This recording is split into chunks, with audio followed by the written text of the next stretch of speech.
저 바보한테 시집 가느니 차라리 죽겠다. 마을 처녀들이 손가락질하는 바보 사내가 있었습니다. 그런데 이 바보에게 시집간 여인이 있었지요. 기생으로 팔려갈 처지의 노인 과부의 딸. 그래서 혼인하였습니다. 그런데 이상하였지요. 바보인 남편의 손등에는 먹 자국이 있었습니다. 글을 읽는 자의 흔적이었지요. 허리춤에는 짧은 칼이 숨겨져 있었습니다. 무인의 물건이었지요. 밤마다 몰래 나가 누군가를 만나고 돌아왔습니다. 이 남자 대체 누구인가? 그리고 왜 하필 나와 혼인한 것인가? 진실이 밝혀지는 순간 여인은 깨닫게 됩니다. 이 혼인은 우연이 아니었다는 것을, 이 바보는 처음부터 자신을 지켜보고 있었다는 것을, 겉모습으로 사람을 판단하는 세상. 그러나 진실은 가장 낮은 곳에 숨어 있었습니다. 오늘도 하락야담을 찾아주셔서 감사합니다. 구독과 좋아요로 응원 부탁드립니다. 항상 건강 조심하세요. 먼 옛날 경상도 깊은 산골에 작은 고을이 있었습니다. 청연현이라 불리는 곳이었지요. 맑은 연못이 있다 하여 그런 이름이 붙었으나 그의 연못은 말라 바닥을 드러내고 있었습니다. 연못 바닥에는 갈라진 흙과 죽은 물고기만 남아 있었지요. 고을은 산으로 둘러싸여 있었습니다. 동쪽으로는 태백산맥의 줄기가 이어지고 서쪽으로는 낙동강의 지류가 흘렀지요. 산이 깊어 평지가 적었고 그래서 농사지을 땅도 부족하였습니다. 한양에서 멀리 떨어진 곳이었지요. 왕의 은덕이 닿기 어려운 변방이었습니다. 암행어사가 드물게 찾아오는 곳. 그래서 관리들의 횡포가 심하였지요. 청년연에는 곽치성이라는 아전이 있었습니다. 40대 중반의 사내였지요. 눈이 가늘고 입술이 얇았습니다. 항상 계산하는 눈빛을 하고 있었지요. 웃을 때도 눈은 웃지 않았습니다. 입꼬리만 올라갈 뿐 눈은 차갑게 상대를 훑었지요. 곽치성은 환곡을 맡고 있었습니다. 환곡이란 봄에 백성들에게 곡식을 빌려주고 가을에 이자를 붙여 거두어들이는 제도였지요. 원래는 백성을 돕기 위한 제도였습니다. 봄에 씨앗이 없는 농민에게 곡식을 빌려주고 가을 수확 후에 갚게 하는 것이지요. 그러나 탐관오리들은 이것을 빌미로 백성들을 착취하였습니다. 곽치성이 바로 그런 자였지요. 빌려준 것보다 훨씬 많은 곡식을 거두어들였습니다. 한 섬을 빌려주고 두 섬을 받았지요. 빌리지도 않은 사람에게 빌렸다고 우기기도 하였습니다. 장부를 조작하여 없는 빚을 만들어냈지요. 갚지 못하면 집을 빼앗고 땅을 빼앗고 심지어 사람까지 빼앗았습니다. 젊은 여인은 기생으로 팔고 장정은 노비로 팔았지요. 백성들은 분노하였으나 어찌할 수 없었습니다. 관가에 고발하여도 소용없었지요. 현감도 곽치성과 한통속이었습니다. 현감은 한양에서 내려온 양반이었으나 곽치성에게 뇌물을 받고 눈을 감았지요. 오히려 고발한 자가 벌을 받았습니다. 무고죄로 옥에 갇히거나 곤장을 맞았지요. 살아남으려면 눈을 감아야 하였습니다. 불의를 보아도 모른 척해야 하였지요. 그러나 누군가는 눈을 떠야 하였습니다. 그렇지 않으면 이 고을은 영영 어둠에 잠길 것이었지요. 달빛 아래 흉년의 고을, 굶주림과 원망이 들끓고 아전의 횡포가 밤마다 골목을 긁는 곳. 그곳에 한 여인이 살고 있었습니다. 그 여인의 이름은 서윤화라 하였습니다. 22해 전 이 고을에서 태어났지요. 윤화의 아버지는 양반이었습니다. 한양에서 벼슬을 하던 집안이었지요. 홍문관 교리를 지낸 학자였습니다. 글을 잘 쓰고 학문이 깊어 장래가 촉망되는 관리였지요. 그러나 정쟁에 휘말려 몰락하였습니다. 윤화가 태어나기 전의 일이었지요. 아버지는 당쟁에서 패한 붕당에 속해 있었습니다. 역적으로 몰린 것은 아니었으나 벼슬에서 쫓겨났지요. 낙향하여 이 고을에 정착하였습니다. 글을 가르치며 근근히 살았지요. 마을 아이들에게 천자문을 가르치고 편지를 대필해 주며 푼돈을 벌었습니다. 윤화가 5살 때 아버지가 세상을 떠났습니다. 오랜 병환 끝이었지요. 가슴에 병이 들어 기침을 하다가 피를 토하셨습니다. 마지막으로 윤화의 손을 잡고 말씀하셨지요. 윤화야, 아비가 너에게 물려줄 것이 없구나. 다만 한 가지, 바르게 살거라. 불의에 굴하지 말거라. 그것이 아버지의 유언이었습니다. 어머니, 혼자 윤화를 키웠지요. 삭바느질과 품을 팔아 생계를 이었습니다. 새벽부터 밤까지 바느질을 하여 손가락이 굳은 살로 뒤덮였지요. 그래도 윤화에게 글을 가르쳤습니다. 양반가의 딸이 글을 모르면 안 된다. 어머니가 그렇게 말씀하셨지요. 아버지가 남긴 책으로 윤화는 글을 익혔습니다. 가난하였으나 그래도 어머니가 있어서 버틸 수 있었지요. 그런데 올해 봄 어머니마저 세상을 떠났습니다. 병에 걸렸는데 약을 살 돈이 없었지요. 어머니는 한 달을 앓다가 돌아가셨습니다. 윤화야, 이것만은 잃지 마라. 언젠가 내게 힘이 될 것이다. 어머니가 돌아가시기 전에 놀이개를 건네며 하신 말씀이었지요. 윤화는 혼자가 되었습니다. 남은 것은 기와가 새는 낡은 집과 빚더미뿐이었지요. 비가 오면 방 안에 물이 샜습니다. 부엌에는 쌀 한 톨 없었지요. 어머니가 남긴 것은 낡은 놀이개 하나뿐이었습니다. 붉은 끈에 작은 옥 장식이 달린 것이었지요. 오래된 것이라 빛이 바랬습니다. 그러나 윤화에게는 가장 소중한 것이었지요. 어머니의 마지막 선물이니까. 윤화의 처지는 딱하였습니다. 혼자 사는 젊은 여인, 의지할 곳 없고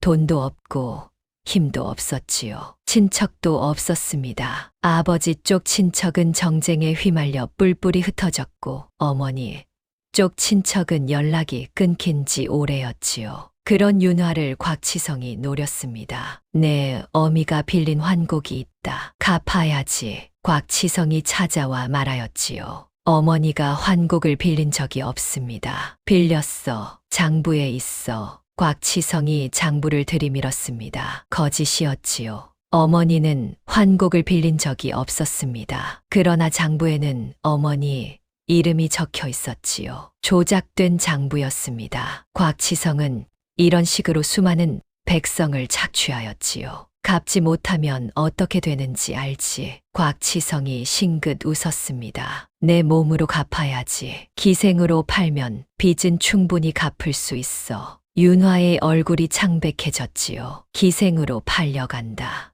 그것은 죽음보다 더한 치욕이었습니다. 기생이 되면 평생 천민으로 살아야 하였지요. 자식도 천민이 되었습니다. 양반가의 딸이 기생이 된다. 아버지의 유언을 욕되게 하는 일이었지요. 윤화는 꿋꿋한 성격이었습니다. 어떤 어려움에도 굴하지 않으려 하였지요. 그러나 이번에는 방법이 없었습니다. 도망칠 곳도 없고 호소할 곳도 없었지요. 윤화의 외모는 곱고도 서글펐습니다. 눈매가 맑았지요. 초승달 같은 눈썹 아래 깊고 맑은 눈이 있었습니다. 그러나 손은 거칠었지요. 고된 노동의 흔적이었습니다. 빨래하고 바느질하고 물 깃고 밥 짓고 그 모든 일을 혼자 하느라 손이 갈라지고 굳은 살이 박혔지요. 곱고도 서글픈 인상, 그것이 윤화였습니다. 윤화의 곁에는 돌아가신 어머니의 유품만이 있었습니다. 낡은 놀이개 하나, 붉은 끈에 작은 옥 장식이 달린 것이었지요. 옥은 푸른빛이 도는 백옥이었습니다. 작지만 정교하게 깎여 있었지요.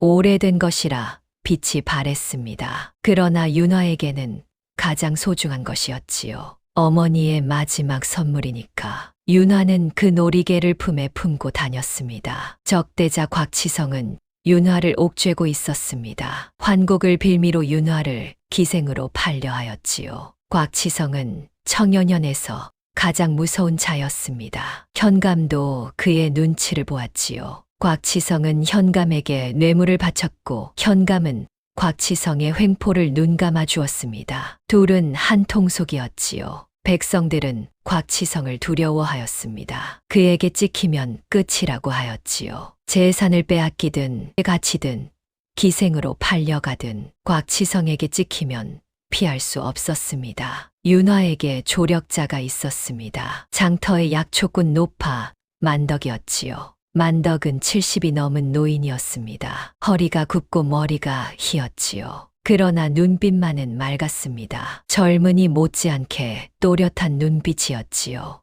만덕은 산에서 약초를 캐어 장터에서 팔았습니다. 인삼, 당귀, 감초, 작약, 온갖 약초를 알았지요. 어떤 병에 어떤 약초가 좋은지도 알았습니다. 사람들은 만덕 노파를 신기하게 여겼지요. 점을 잘 보았기 때문입니다. 앞이를 내다보는 것 같았지요. 누가 병에 걸릴지, 누가 복을 받을지, 누가 화를 당할지 만덕 노파의 점은 잘 맞았습니다. 소문에도 밝았지요. 고을에서 일어나는 일은 무엇이든 알았습니다. 누가 누구와 싸웠는지, 누가 돈을 벌었는지, 누가 망했는지 장터에서 장사를 하다 보니 자연히 소문이 모였지요. 만덕 노파는 윤화의 어머니와 친하였습니다. 젊은 시절부터 알던 사이였지요. 내 어미는 착한 사람이었다. 남을 해코지 하는 법이 없었지. 만덕 노파가 윤화에게 말하곤 하였습니다. 그래서 윤화도 만덕 노파를 따랐지요. 어머니가 돌아가신 뒤 만덕 노파만이 윤화에게 친절하였습니다. 윤화야, 어려운 일이 생기면 나를 찾아오거라. 만덕 노파가 늘 하시던 말씀이었지요. 윤화는 만덕 노파에게 곽치성의 일을 이야기하였습니다. 장터 구석, 사람들 눈을 피해서 기생으로 팔려가게 생겼어요.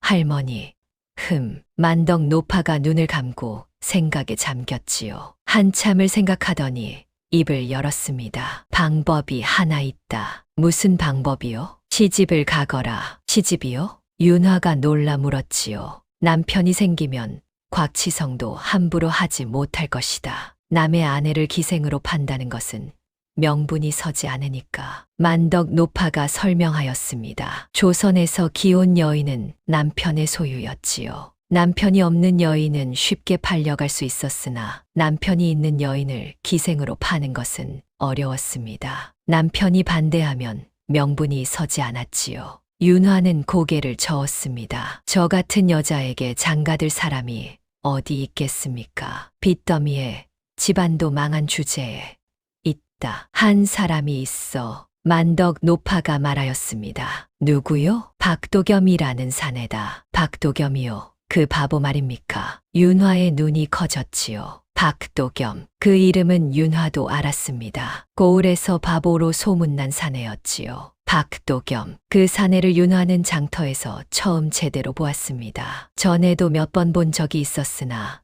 주의 깊게 본 것은 처음이었지요. 25쯤 되어 보이는 사내였습니다. 키가 크고 어깨가 넓었지요. 몸이 다부졌습니다. 농사꾼이나 짐꾼 같은 체격이었지요. 얼굴은 투박하였으나 눈매가 선하였습니다. 둥글둥글한 얼굴에 두툼한 입술, 웃으면 눈이 실처럼 가늘어졌지요. 그러나 사람들은 그를 바보라 불렀습니다. 말을 더듬었기 때문이지요.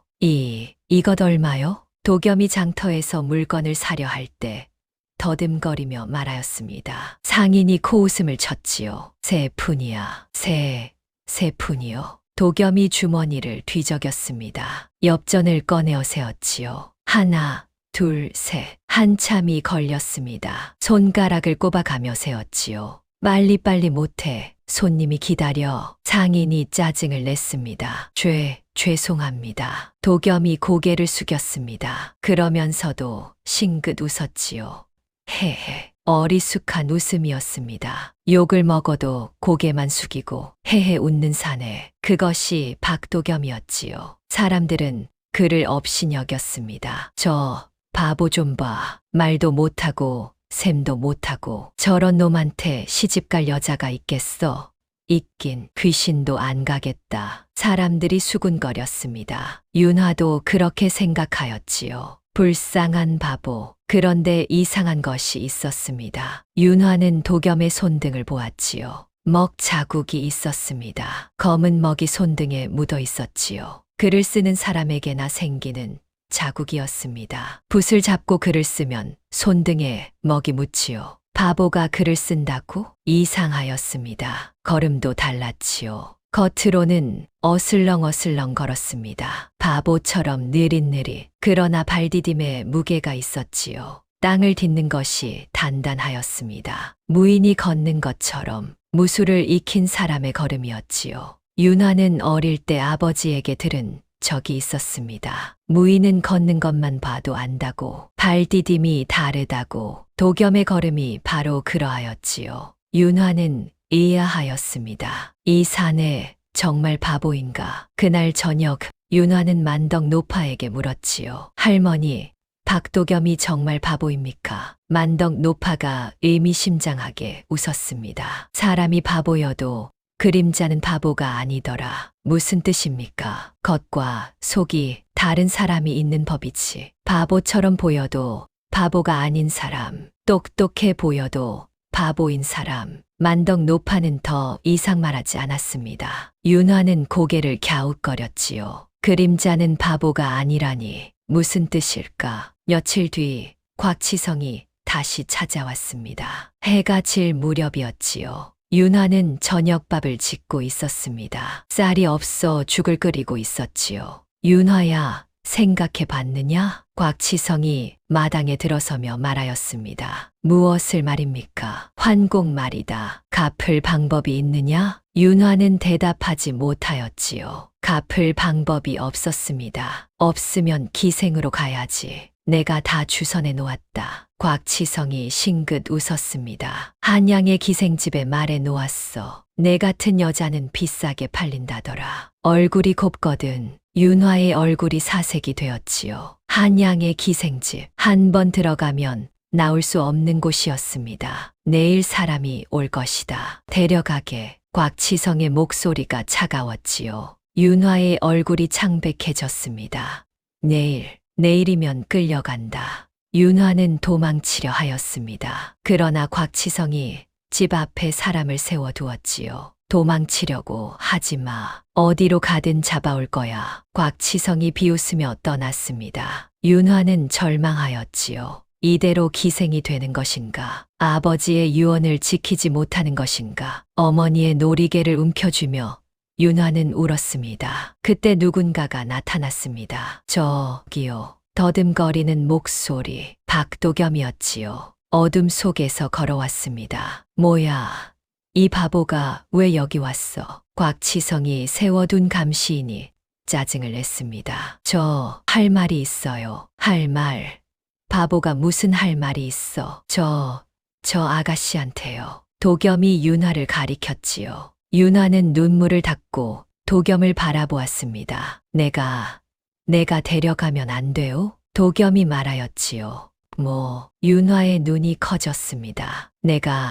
내가 아내로 삼겠소. 도겸이 더듬거리며 그러나 또렷하게 말하였습니다. 빚은 내가 갚겠소. 뭐라고? 감시인이 어이없다는 표정을 지었지요. 바보가 미쳤나? 곽치성 나리에게 말씀드려야겠다. 감시인이 곽치성을 불러왔습니다. 곽치성이 다시 나타났지요. 이 바보가 돈이 있어 빚을 갚겠다고?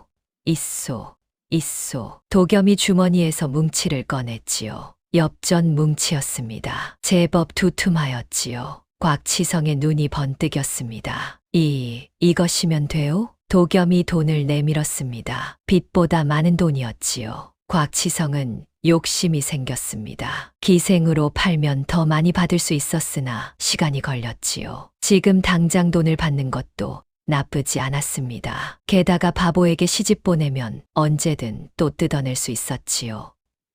바보 주제에 돈은 있네. 곽치성이 돈을 받아들었습니다. 좋아, 데려가. 곽치성이 떠났지요. 윤화는 멍하니 서 있었습니다. 이게 무슨 일인가? 바보가 자신을 구하였다. 저를 왜? 윤화가 물었지요. 도겸이 싱긋 웃었습니다. 예쁘니까요. 윤화는 할 말을 잃었습니다. 바보의 청혼, 그것이 윤화를 구한 것이었지요. 윤화는 생각하였습니다. 바보 남편이면 아전이 덜 탐낼 것이다. 어차피 기생으로 팔려가느니 바보 남편이 낫다. 그래서 혼인을 택하였지요. 그러나 마음 한구석이 불편하였습니다. 이 사내를 이용하는 것이 아닌가. 바보인 그를 방패로 삼는 것이 아닌가. 안도와 죄책감이 뒤섞였지요. 혼례는 간소하게 치러졌습니다. 증인도 없고 잔치도 없었지요. 그저 두 사람이 절을 올리고 끝이었습니다. 만덕 노파가 증인 역할을 해주었지요. 두 사람이 백년해로 하기를 빈다. 만덕 노파가 축복하였습니다. 윤화는 도겸의 집으로 들어갔지요. 도겸의 집은 마을 변두리에 있었습니다. 다른 집들과 떨어져 있었지요. 초라한 초가였습니다. 방 하나에 부엌 하나, 작고 낡았지요. 지붕에 집이 군데군데 빠져 있었습니다. 벽에는 진흙이 떨어져 나간 곳이 있었지요. 그러나 깨끗하였습니다. 마당은 쓸려 있었고 장작은 가지런히 쌓여 있었지요. 부엌은 정돈되어 있었습니다. 그릇이 깨끗이 씻겨 있었지요. 바보가 사는 집이라고는 생각되지 않았습니다. 여기요. 여기서 살아요. 도겸이 더듬거리며 말하였습니다. 불편하면 말해요. 윤화는 고개를 끄덕였지요. 첫날 윤화는 집안을 둘러보았습니다. 살림살이는 단추하였지요. 그릇 몇 개, 솥 하나, 이불 두 채, 책상 하나와 등잔 하나. 그러나 모든 것이 정돈되어 있었습니다. 바보치고는 살림이 너무 깔끔하였지요. 책상 위에 붓과 먹이 있었습니다. 바보가 왜 붓과 먹을 가지고 있는 것일까? 윤화는 의아하였지요. 도겸은 밤마다 장작을 패고 물을 길어왔습니다. 말은 더듬어도 일은 부지런히 하였지요. 새벽에 일어나 물을 깃고 장작을 패고 아침밥을 지었습니다. 윤화에게도 친절하였지요. 밥 먹어요. 밥상을 먼저 내어주었습니다. 자기는 나중에 먹었지요. 윤화는 미안하였습니다. 같이 먹어요. 아니요. 먼저 먹어요. 도겸이 고개를 저었지요. 윤화는 의아하였습니다. 바보라면서 왜 이리 살뜰한가? 첫날 밤이 되었습니다. 윤화는 긴장하였지요. 혼인을 하였으니 부부의 예를 치러야 할 터였습니다. 그러나 두려웠지요. 바보와 잠자리를 같이 한다는 것이. 도겸은 방 한쪽에 이불을 깔았습니다. 나는 여기서 잘게요. 네, 불편하지 않게. 나는 여기. 도겸이 방 한쪽에 누웠지요. 윤화를 건드리지 않았습니다. 윤화는 안도하였지요. 이 사람은 바보이지만 나쁜 사람은 아니구나. 한밤중 윤화는 잠에서 깼습니다. 도겸이 잠들어 있었지요. 달빛이 창문으로 들어와 도겸의 얼굴을 비추었습니다. 잠든 얼굴은 순하였지요. 바보 같은 얼굴이었습니다. 윤화는 도겸을 바라보았습니다. 이불이 흘러내려 있었지요. 윤화는 이불을 덮어주려 다가갔습니다. 그때 무엇인가가 눈에 들어왔지요. 도겸의 허리춤, 무엇인가가 숨겨져 있었습니다. 윤화가 살짝 들추어 보았지요. 칼집이었습니다. 짧은 칼이 숨겨져 있었지요.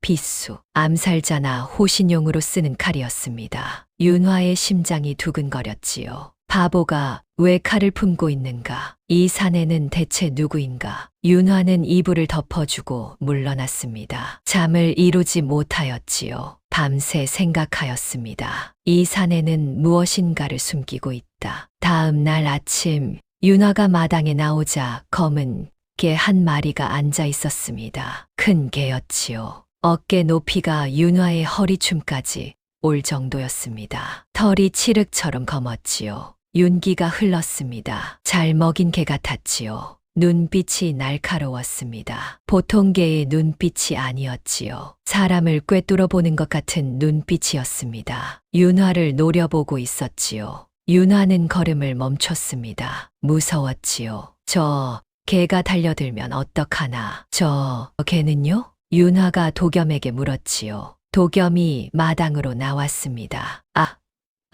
검둥이요. 도겸이 개를 쓰다듬었습니다. 친구요. 검은 개는 도겸에게는 꼬리를 흔들었지요. 주인에게 순종하는 모습이었습니다. 그러나 윤화에게는 여전히 경계하는 눈빛을 보냈지요. 으르렁거리지는 않았으나 눈빛이 날카로웠습니다. 윤화는 불안하였지요. 저 개는 왜 나를 저리 노려보는가? 장터에 갔다가 만덕 노파를 만났습니다. 할머니, 도겸이 집에 검은 개가 있어요. 저를 계속 노려봐요. 검은 개. 만덕 노파의 눈빛이 달라졌지요. 어떻게 생겼더냐? 크고 검고 눈빛이 날카로워요. 보통 개 같지 않아요. 만덕 노파가 고개를 끄덕였습니다. 그건 짐승이 아니라 문지기란다. 문지기요? 주인의 속을 지키는 법이지. 주인이 숨기는 것이 있으면 개가 그것을 지키는 거야. 낯선 자가 다가오면 경계하고. 만덕 노파가 의미심장하게 말하였습니다. 도겸이가 무엇을 숨기고 있다는 말씀이세요? 그건 내가 알아내야지. 문지기가 너를 경계한다는 것은 아직 내가 주인의 속을 모른다는 뜻이야. 만덕 노파는 더 이상 말하지 않았지요. 윤화는 생각에 잠겼습니다. 도겸이 무엇인가를 숨기고 있다. 칼도 그렇고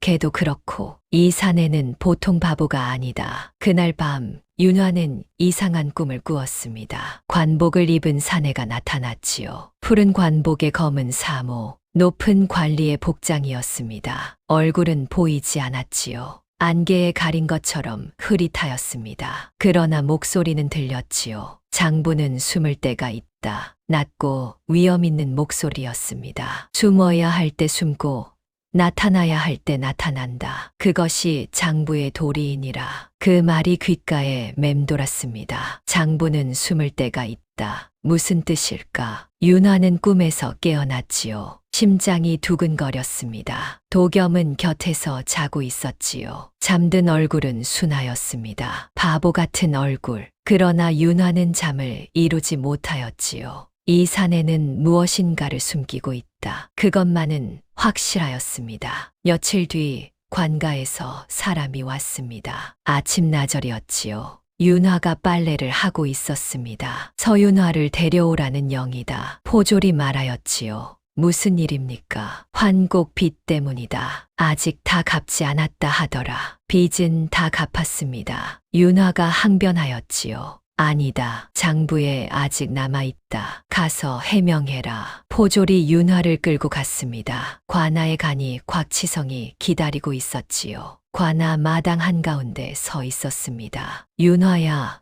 오랜만이구나. 곽치성이 싱긋 웃었습니다. 빚은 다 갚았는데 왜 불렀습니까? 다 갚긴. 이자가 남았지.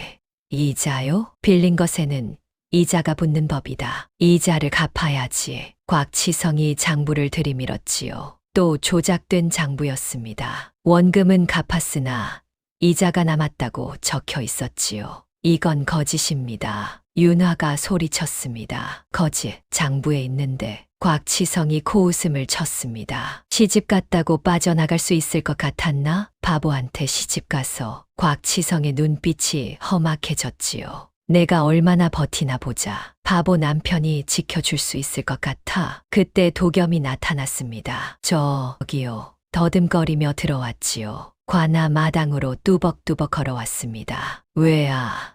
아내를 불렀소. 이 바보가 왜 여기까지 왔어? 곽치성이 짜증을 냈습니다. 아, 데리러 왔소. 빚 갚기 전에는 못 가. 빚이요? 도겸이 어리둥절한 표정을 지었지요. 빚은 갚았는데요. 이자가 남았다니까. 곽치성이 소리쳤습니다. 이자요? 도겸이 고개를 갸웃거렸지요. 바보처럼. 이자가 뭐요? 이 바보 같으니 빌린 돈에 붙는 게 이자야. 곽치성이 짜증을 냈습니다. 도겸이 넘어졌습니다. 발을 헛디뎌 넘어진 것처럼 보였지요. 아이고, 바닥에 쓰러졌습니다. 허둥대며 일어나려 하였지요. 곽치성이 비웃었습니다. 바보 같으니 걷지도 못해. 그때 윤화는 보았습니다. 도겸이 넘어지면서 곽치성의 허리춤을 스쳤지요. 곽치성이 차고 있던 도장 주머니, 도겸의 손이 그것을 살짝 건드렸습니다. 우연처럼 보였지요. 그러나 윤화는 알아챘습니다. 일부러 넘어진 것이다. 일부러 도장 주머니를 건드린 것이다. 왜, 무엇을 확인하려 한 것인가? 윤화는 생각하였지요. 바보가 아니라면 왜 저리까지 숨기는 것인가? 며칠 뒤 윤화는 도겸의 행동을 주시하였습니다. 바보인 척하지만 틈이 보였지요. 어느 날 낮, 도겸이 외출하였습니다. 장에 간다고 하였지요. 윤화는 집 안을 살펴보았습니다. 도겸이 무엇을 숨기고 있는지 알고 싶었지요. 방 안을 뒤졌습니다. 책상 서랍에는 별것 없었지요. 붓, 먹, 종이. 그런데 장독대 밑에서 무엇인가를 발견하였습니다. 종이였지요. 접혀 있었습니다. 땅에 묻혀 있었지요. 윤화가 조심스럽게 파내어 펼쳐보았습니다. 이상한 글이 적혀 있었지요. 획만 그어진 것 같았습니다. 가로획, 세로획, 점. 글자 같기도 하고 아닌 것 같기도 하였지요. 암호 같았습니다. 윤화는 읽을 수 없었지요. 그러나 이것이 평범한 것이 아니라는 것은 알았습니다. 바보가 왜 암호 같은 종이를 숨겨두었을까? 윤화는 종이를 원래 자리에 묻어두었습니다. 들킨 티를 내면 안 되었지요. 그날 밤 윤화는 잠든 척하였습니다. 한밤중 도겸이 일어났지요. 살금살금 밖으로 나갔습니다. 발소리를 죽이며 윤화도 몰래 따라갔지요. 도겸은 마을 뒷산으로 갔습니다. 달빛이 밝았지요. 산길을 따라 올라갔습니다. 산속 깊은 곳에서 누군가를 만났지요. 검은 옷을 입은 사내였습니다. 두 사람이 짧게 대화하였지요. 소리가 작아 윤화는 들을 수 없었습니다. 그러나 도겸의 모습이 달랐지요. 더듬거리지 않았습니다. 또렷하게 말하고 있었지요. 손짓도 달랐습니다. 자신감 있는 손짓이었지요. 바보의 모습이 아니었습니다. 접선이 끝나고 도겸이 돌아왔습니다. 윤화는 먼저 집에 들어가 자는 척하였지요. 도겸이 들어와 누웠습니다. 다음 날 아침 윤화가 물었지요. 서방님, 어젯밤에 어디 다녀오셨소? 어젯밤이요? 도겸이 싱긋 웃었습니다. 달 구경했소. 달 구경이요? 예, 달이 예뻐서요. 보름달이었소. 윤화는 대답하지 않았습니다. 그러나 도겸의 솜의 끝을 보았지요. 붉은 것이 묻어 있었습니다. 인주, 관아 문서에 찍는 붉은 인주였지요. 달 구경을 갔다가 인주가 묻을 리 없었습니다. 도겸은 무엇인가를 숨기고 있었지요. 그것도 관아와 관련된 무엇인가를. 윤화는 도겸을 의심하면서도 마음이 흔들렸습니다. 도겸이 늘 윤화에게 잘해 주었기 때문이지요. 밥상을 먼저 내어 주었습니다. 자기는 늘 나중에 먹었지요. 먼저 먹어요. 더듬거리며 말하였지만 그 마음은 진심 같았습니다. 윤화가 밥을 다 먹을 때까지 기다렸다가 자기 밥을 먹었지요. 윤화가 잠 못 이루는 밤이면 도겸이 말없이 등불심지를 갈아주었습니다. 불이 꺼질 것 같으면 미리 갈아 놓았지요. 윤화를 어둠 속에 두지 않으려는 것 같았습니다. 어느 날 밤 윤화가 기침을 하였지요. 감기 기운이 있었습니다. 목이 칼칼하고 코가 막혔지요. 다음 날 아침 도겸이 약초를 구해왔습니다. 감기에 좋아요. 직접 다려서 윤화에게 주었지요. 뜨거우니까 조심해요. 윤화는 그 약을 마시며 생각하였습니다. 바보인 줄 알았던 남편. 그러나 이 남편은 윤화를 돌보았지요. 진심으로 돌보는 것 같았습니다. 비가 오는 날이면 도겸이 먼저 일어나 빨래를 걷어들였지요. 윤화가 일어나기 전에 무거운 짐은 도겸이 다 들었습니다. 윤화에게는 가벼운 것만 맡겼지요. 무거우니까 내가 할게요. 그렇게 말하며 윤화는 스스로를 꾸짖었지요. 의심하지 말자. 이 사람이 무엇인가를 숨기고 있더라도 나에게 해를 끼치려는 것은 아닌 것 같다. 그러나 마음 한구석에서는 의문이 사라지지 않았습니다. 이 사내는 대체 누구인가? 왜 바보인 척하는 것인가? 그리고 왜 나에게 이렇게 잘해주는 것인가? 윤화의 심장은 이미 도겸에게 빚을 지기 시작하였지요. 의심과 신뢰 사이에서 흔들렸습니다. 어느 날 저녁 두 사람이 마루에 나란히 앉아 있었습니다. 해가 지고 저녁 노을이 하늘을 물들였지요. 예쁘네요. 도겸이 노을을 바라보며 말하였습니다. 네, 윤화도 고개를 끄덕였지요. 당신도 예뻐요. 도겸이 갑자기 말하였습니다. 윤화의 얼굴이 붉어졌지요. 무슨 진짜요. 예뻐요. 도겸이 싱긋 웃었습니다. 바보 같은 웃음이었지요. 그러나 그 웃음이 싫지 않았습니다. 윤화의 마음이 흔들렸지요. 곽치성의 횡포가 더욱 심해졌습니다. 환곡 장부를 조작하여 백성들을 옥에 가두었지요. 빚을 갚았는데도 갚지 않았다고 우겼습니다. 장부에 적힌 대로라며 갚을 능력이 없는 자는 재산을 빼앗았지요. 집을 빼앗고 땅을 빼앗고 농기구까지 빼앗았습니다. 젊은 여인들은 기생으로 팔아넘겼지요. 한 달 사이에 5명의 여인이 팔려갔습니다. 백성들이 분노하였지요. 그러나 어찌할 수 없었습니다. 관가가 곽치성 편이었으니까요. 윤화는 이 상황을 보고 가만히 있을 수 없었습니다. 아버지의 유언이 떠올랐지요. 불의에 굴하지 말거라. 윤화는 만덕 노파와 함께 계획을 세웠습니다. 장부를 빼내야 해요. 조작된 장부를 증거로 삼으면 곽치성을 고발할 수 있어요. 어떻게 빼낼 건데? 관아에 잠입해서요. 위험한 계획이었지요. 관아에 잠입하다가 들키면 목숨이 위태로웠습니다. 그러나 윤화는 결심하였지요. 누군가는 해야 한다. 윤화와 만덕 노파는 밤에 관아에 잠입하였습니다. 달이 구름에 가린 밤이었지요. 어둠을 틈타 담을 넘었습니다. 장부가 있는 방을 찾았지요. 관아 깊숙한 곳에 있는 방이었습니다. 문을 열고 들어갔지요. 장부가 있었습니다. 윤화가 장부를 집으려는 순간 밖에서 소리가 들렸습니다. 거기 누구냐? 들킨 것이었지요. 경비병이 발견한 것입니다. 윤화와 만덕 노파는 도망치려 하였습니다. 그러나 경비병들이 몰려왔지요. 잡아라. 윤화와 만덕 노파는 잡히고 말았습니다. 곽치성이 나타났지요. 윤화야, 내가 여길 왜 왔지? 장부를 보러 왔습니다. 조작된 장부를 말이오. 조작.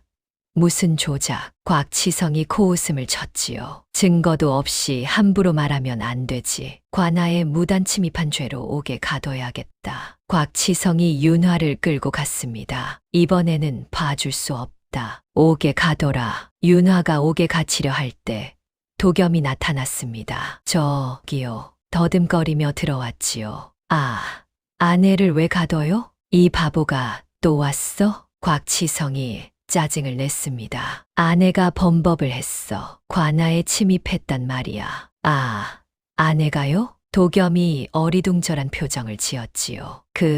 그럼 저도 같이 벌 받을게요. 잘못은 남편 잘못이니까요. 도겸이 무릎을 꿇었습니다.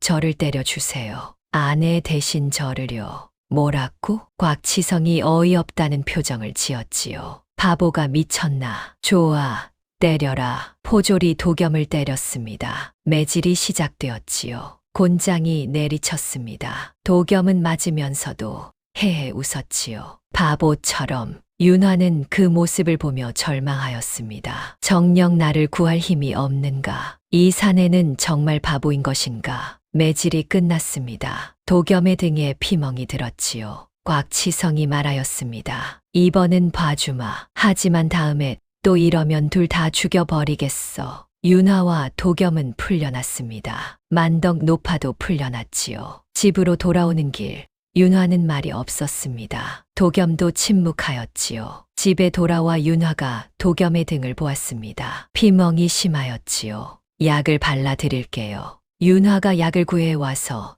도겸의 등에 발랐습니다. 아, 아프지 않아요. 도겸이 웃으며 말하였지요. 바보 같은 웃음이었습니다. 그러나 윤화는 알았지요. 아프지 않을 리가 없다. 이 사내는 왜 나를 위해 매를 맞은 것인가? 며칠 뒤 윤화는 어머니의 유품 놀이개를 꺼내 보았습니다. 밤이었지요.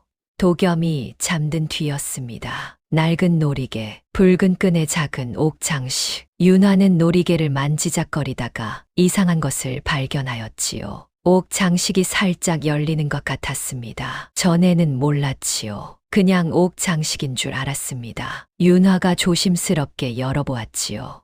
딸깍 작은 소리가 났습니다. 옥장식이 열렸지요. 안에 무엇인가가 들어 있었습니다. 작은 은편이었지요. 은으로 만든 작은 조각, 손톱만 한 크기였습니다. 그리고 종이 쪽지가 있었지요. 아주 작게 접힌 종이 윤화가 펼쳐보았습니다. 글이 적혀 있었지요. 어사출두 용천검. 이상한 문장이었습니다. 어사출두, 암행어사가 나타날 때 쓰는 말이었지요. 용천검은 무엇인가? 윤화는 이해할 수 없었습니다. 다음 날 만덕 노파에게 보여주었지요. 할머니, 뭐예요? 만덕 노파가 은편과 글귀를 보더니 얼굴이 굳어졌습니다. 이것은 옛날 암행어사들이 쓰는 표식의 문장 일부다. 암행어사요? 그렇다. 암행어사들이 서로를 알아보기 위해 쓰는 암호 같은 것이야. 마패와 함께 쓰이지. 만덕 노파가 떨며 말하였습니다. 너희 어미가 이것을 가지고 있었다는 것은 무슨 뜻이에요?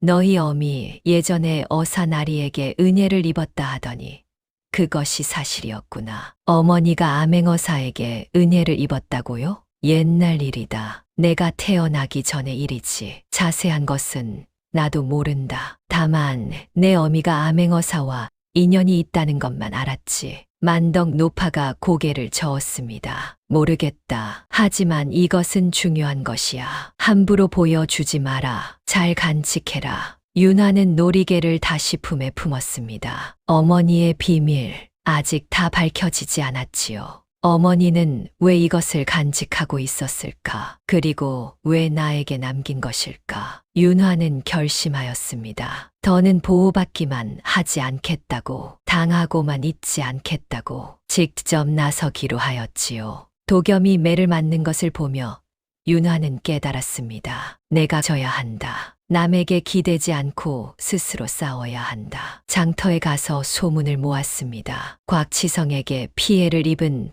백성들이 누구인지, 어떤 피해를 입었는지 하나하나 기록하였지요. 종이에 적었습니다. 이름, 나이, 피해 내용, 빼앗긴 재산, 억울하게 갇힌 사람, 팔려간 여인 모두 기록하였지요. 옥에 갇힌 백성들의 가족을 찾아갔습니다. 밤에 몰래 증언해 주시겠습니까? 곽치성의 횡포를 고발하려면 증언이 필요합니다. 처음에는 모두 두려워하였지요. 곽치성이 무서웠기 때문입니다. 그 사람 눈 밖에 나면 죽어요. 저는 못해요. 저도 무서워요. 가족이 해를 당할까봐. 그러나 윤화가 간곡히 설득하였지요. 이대로 두면 우리 모두 죽습니다. 지금 견딘다고 끝이 아닙니다. 곽치성은 계속 우리를 착취할 겁니다. 자식들도 손자들도 끝이 없어요. 용기를 내야 합니다. 지금 아니면 기회가 없어요. 1명, 2명 증언하겠다는 사람들이 모이기 시작하였습니다. 처음에는 5명, 그 5명이 10명을 데려왔지요. 10명이 20명을 데려왔습니다. 사람들이 모이기 시작하였지요. 윤화는 도겸에게도 달라진 태도를 보였습니다. 더 이상 의심만 하지 않았지요. 정면으로 물었습니다. 어느 날 밤 2사람이 마주 앉았지요. 서방님, 당신은 누구요? 네, 바보가 아닌 것 알아요. 손등에 먹 자국, 허리춤에 칼, 밤마다 나가는 것, 소매의 인주, 다 봤어요. 도겸의 표정이 굳어졌습니다. 당신은 대체 누구요? 왜 바보인 척하는 거요? 윤화가 똑바로 물었지요. 도겸은 한참 동안 침묵하였습니다. 윤화를 바라보았지요. 그리고 싱긋 웃었습니다. 때가 되면 말할게요. 때가 되면이요?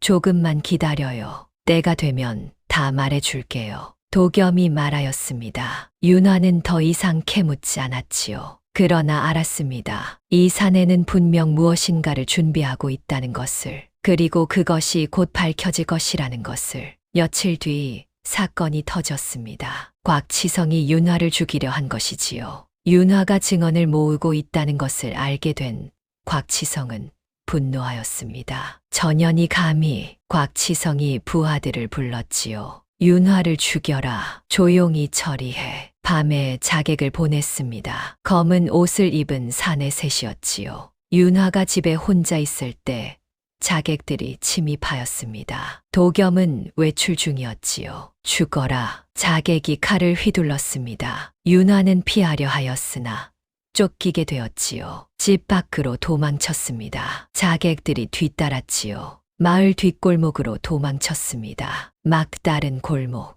더 이상 갈 곳이 없었지요. 자객들이 다가왔습니다. 끝이다. 이제 끝인가? 윤화는 눈을 감았습니다. 그때 누군가가 나타났습니다. 검은 그림자가 자객들 앞에 섰지요. 도겸이었습니다. 그러나 평소의 도겸이 아니었지요. 더듬거리는 말투가 사라졌습니다. 눈빛이 서늘해졌지요. 날카로운 눈빛, 무인의 눈빛이었습니다. 도겸이 허리춤에서 칼을 뽑았습니다. 숨겨두었던 그 칼이었지요. 달빛에 칼날이 번뜩였습니다.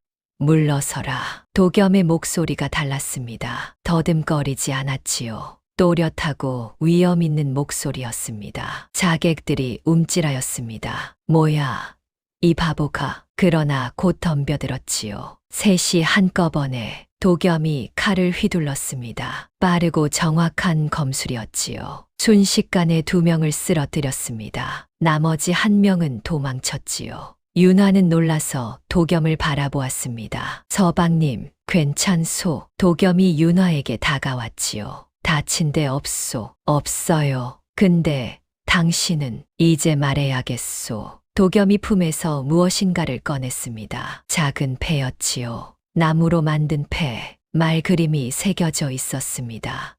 마패, 암행어사의 신분을 증명하는 마패였지요. 나는 왕명을 받은 자요. 암행어사. 윤화의 눈이 커졌지요. 바보인 척한 것은 가면이었소. 이 고을의 비리를 파헤치기 위해 숨어든 것이요. 도겸이 말하였습니다. 곽치성과 그 뒤에 있는 자들을 잡기 위해. 윤화는 말을 잃었지요. 바보 남편이 암행어사였다니. 모든 것이 뒤집어졌습니다. 그동안의 의심이 풀렸지요. 손등에 먹 자국, 허리춤에 칼, 밤마다 나가던 것, 소매 인주, 모두 설명이 되었습니다. 암행어사였기 때문이었지요. 그러나 상황은 녹록지 않았습니다. 곽치성도 도겸의 정체를 눈치챈 것이지요. 도망친 자객이 곽치성에게 보고하였습니다. 그 바보가 보통 놈이 아닙니다. 검술이 대단합니다. 뭐, 바보가. 곽치성의 눈이 날카로워졌지요. 조사해 보아라. 저놈이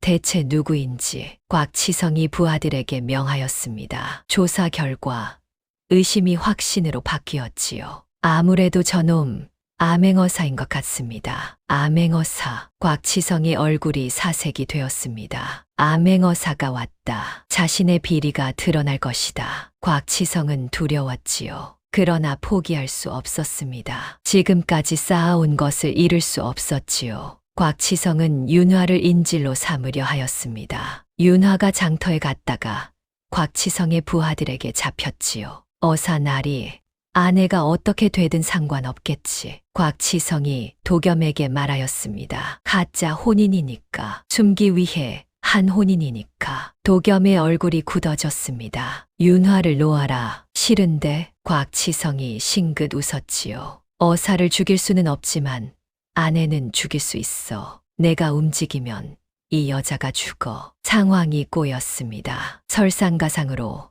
더 큰 문제가 생겼지요. 도겸의 수행원이 습격당한 것입니다. 암행어사는 혼자 다니지 않았지요. 수행원이 따라다니며 연락을 담당하였습니다. 그 수행원이 고을 밖에서 습격당하여 다쳤습니다. 관군 지원이 끊긴 것이지요. 도겸은 고립되었습니다. 내가 움직이면 내가 죽고 멈추면 백성이 죽는다. 도겸이 윤화에게 말하였지요. 어둠 속에서 2 사람이 마주 보았습니다. 어떻게 해야 하오? 윤화는 생각하였습니다. 이대로 끌려다닐 수는 없다. 내가 무엇인가를 해야 한다. 윤화는 결심하였습니다. 희생이 아니라 판을 뒤집겠다고. 곽치성의 감시 아래 갇혀 있었지요. 창고 같은 곳이었습니다. 손이 묶여 있었지요. 그러나 윤화는 포기하지 않았습니다. 만덕 노파가 전해 주었던 것이 있었지요. 부적과 약초. 이것은 위급할 때 쓰거라. 사람을 혼란에 빠뜨릴 수 있다. 만덕 노파가 말하였었지요. 윤화는 그것을 치마 속에 감추고 있었습니다. 손이 묶여 있었으나 발은 자유로웠지요. 윤화는 틈을 노렸습니다. 경비병이 한 명일 때 윤화는 소리쳤습니다. 살려주세요. 배가 아파요. 뭐, 배가 아프다고. 경비병이 다가왔지요. 윤화가 고통스러운 척 몸을 웅크렸습니다. 경비병이 가까이 왔을 때 윤화가 발로 차서 등불을 쓰러뜨렸지요. 불이 꺼졌습니다. 어둠 속에서 윤화가 움직였지요. 이빨로 손의 묶음을 풀었습니다. 시간이 걸렸으나 풀 수 있었지요. 손이 자유로워지자 윤화는 약초를 꺼냈습니다. 불씨를 찾아 약초에 불을 붙였지요. 연기가 피어올랐습니다. 이상한 냄새가 났지요. 달콤하면서도 매캐한 냄새. 경비병이 기침을 하기 시작하였습니다. 뭐야, 이 냄새. 머리가 어지러워 환각 같은 혼란이 일어났지요. 경비병들이 쓰러지거나 비틀거렸습니다. 윤화는 그 틈을 타 탈출하였지요. 창고 문을 열고 밖으로 나왔습니다. 밤이었지요. 달빛을 따라 도겸을 찾아갔습니다. 서방님, 윤화, 어떻게 빠져나왔소? 그건 중요하지 않아요. 이제 판을 뒤집으세요. 윤화가 말하였지요. 나를 지키려 하지 마시오. 판을 뒤집으시오. 도겸의 눈빛이 달라졌습니다. 알겠소. 도겸이 고개를 끄덕였지요. 다음 날 아침 도겸은 관아로 향하였습니다. 해가 떠오르고 있었지요. 관아 마당 한가운데 섰습니다. 사람들이 모여들었지요. 무슨 일인가 하고 관리들도 나왔습니다. 현감도 나왔지요. 곽치성도. 도겸이 마패를 높이 들었습니다. 암행어사 출두요. 우렁찬 목소리가 관아에 울려 퍼졌지요. 더듬거리던 바보의 목소리가 아니었습니다. 당당하고 위엄 있는 목소리였지요. 하늘을 찌를 듯한 외침이었습니다. 나는 왕명을 받아 이 고을을 살피러 온 암행어사 박도겸이요. 관리들의 얼굴이 사색이 되었습니다. 현감이 떨기 시작하였지요. 곽치성도 놀랐습니다. 곽치성. 도겸이 곽치성을 가리켰습니다. 너는 환곡을 빌미로 백성들을 착취하였다. 장부를 조작하고 재산을 빼앗고 사람을 팔아넘겼다. 그건 거짓이오. 곽치성이 발악하였지요. 증거가 있소. 있다. 도겸이 문서를 펼쳤습니다. 곽치성의 조작된 장부, 진짜 장부와 비교하면 조작이 드러나는 문서였지요. 도겸이 밤마다 수집한 증거였습니다. 그리고 윤화가 모은 백성들의 증언, 증인들이 앞으로 나섰지요. 한 명씩 나서서 곽치성의 횡포를 고발하였습니다. 저 사람에게 빚을 갚았는데 또 갚으라 하였습니다. 제 딸을 기생으로 팔아넘겼습니다. 제 땅을 빼앗아 갔습니다. 제 남편을 옥에 가두었습니다. 증언이 쏟아졌습니다. 곽치성의 얼굴이 창백해졌지요. 이건 모함이요. 곽치성이 끝까지 발악하였습니다. 저 여인도 공범이요. 저 여인이 어사를 숨겨준 것이요. 곽치성이 윤화를 가리켰지요. 윤화가 앞으로 나섰습니다. 당당하게 바보인 줄 알고 혼인했소. 윤화가 또렷하게 말하였지요.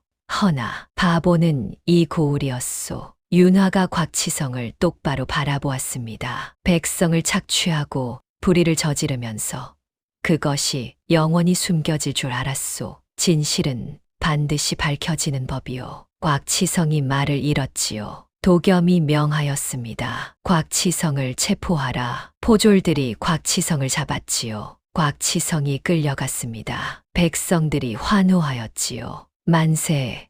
어사 나리 만세. 정의가 승리한 것이었습니다. 사건이 마무리되어 가는 듯하였습니다. 그러나 또 하나의 진실이 밝혀졌지요. 곽치성의 뒤에는 더 큰 자가 있었습니다. 상급 관원이었지요. 한양에서 내려온 관찰사의 신복이었습니다. 그 자가 곽치성을 비호하고 함께 백성을 착취하였지요. 곽치성이 모은 돈의 일부가 그 자에게 갔습니다. 그리고 충격적인 사실이 밝혀졌습니다. 윤화의 어머니는 과거 그들의 비리를 고발하다 죽임을 당한 인물이었지요. 도겸이 윤화에게 말하였습니다. 당신 어머니는 옛날 이 고을에서 비리를 목격하였소. 관리들이 백성을 착취하는 것을 보았지요. 그것을 고발하려 하였소. 암행어사에게 밀고 하려 하였지요. 그때 당신 어머니가 가지고 있던 것이 그 놀이개요. 놀이개가요? 그렇소. 그 놀이개 속의 은편과 글귀. 그것은 암행어사에게 보내는